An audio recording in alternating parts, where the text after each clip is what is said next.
You just tell me when.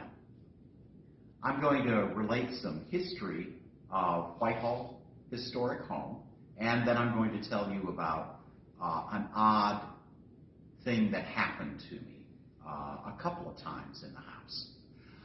This house itself was made up of two parts. The first part built in 1798, the second part built in 1863 to 1866. So it's got an established history. The Clay family occupied the home, and some people think that they're still here. Cassius Marcellus Clay fought against slavery. His wife, Mary Jane, while Cassius Clay was away in Russia, being the ambassador to Russia under Abraham Lincoln, his wife actually built on the second part of the house, increasing the square footage from 3,000 from the original home to over 10,000. She did this while she was taking care of her family. She had 10 children total, and she was taking care of the servants, overseeing them, overseeing this huge construction project, and taking care of the farm, which consisted of 2,250 acres of land, the equivalent of 3.6 square miles, and did that while the Civil War was going around her. So she was a pretty incredible woman. That leads me to my story about something strange that happened to me. When I first started working here, it was before the house had central air and heat.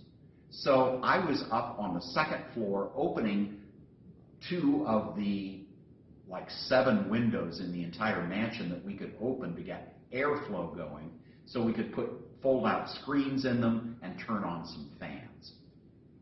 When I was in the master bedroom, when I was in the center of the room, I got hit with the overwhelming smell of roses.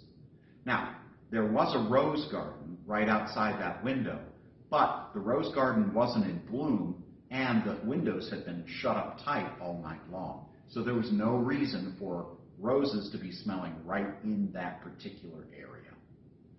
It actually happened to me again a number of years later. I was going down in the basement toward the front of the house where we had a break room, and right in the middle of the basement hallway, I once again got hit in the face with the overwhelming smell of roses. And this was like every funeral you have ever been to, packed into just a small space. But this time I wanted confirmation. So I ran upstairs and got our park manager and brought her down, took her to the top of the steps and said, just walk to the front of the house in the basement. That's all I said to her. She stopped exactly where I had and said, it smells like roses right here. And I went, uh-huh. And we spent 20 minutes going through the entire basement trying to find any source of that smell. We couldn't find any.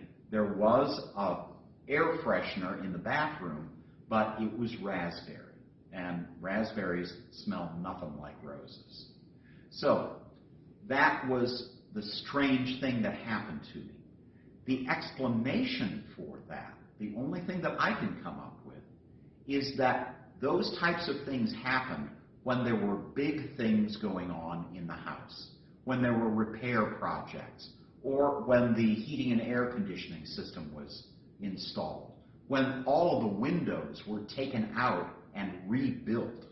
So any kind of big construction project, usually there was an increase in weird things happening.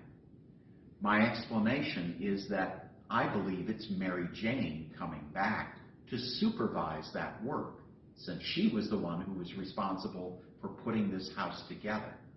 And if she approves of the work, she leaves behind just a little sense of her presence there, perhaps the smell of a perfume she might have worn, a tar of roses, which was popular in the Victorias.